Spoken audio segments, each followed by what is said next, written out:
তো বন্ধুরা আজ এখানে হবে আম মাখা। এখানে গাছের থেকে আম পেড়ে নিয়ে চলে এসেছি, কাঁচা আম দেখতে পাচ্ছ বন্ধুরা।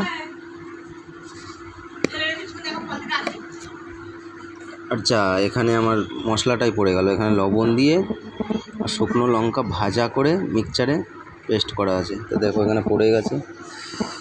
তো এটা দিয়ে দেবো একদম একদম লাল লাল ঝাল ঝাল আম মাখা।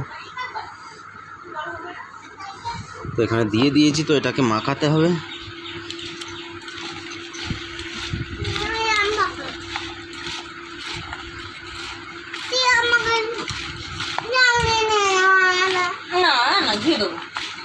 দেখ এখানে আম মাখা হয়ে গেছে ঝাল দিয়ে। তো আমার ছেলে এখানে দেখো ঝাল দিয়ে দিয়েছে। ও খাও, ঝাল দিয়ে দিয়েছে বলে কান্না করছে।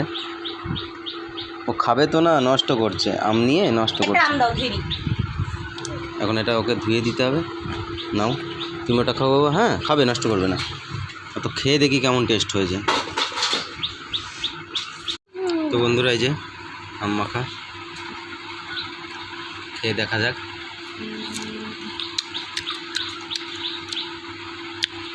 দারুণ, অসাধারণ, সেই স্বাদ লাগছে। কেমন? টক হলেও আম খাওয়া একটা মজাই আলাদা, সেই স্বাদ। বন্ধুরা সবাই ভালোবাসা দিও, সবাই ভালো থেকো, টাটা।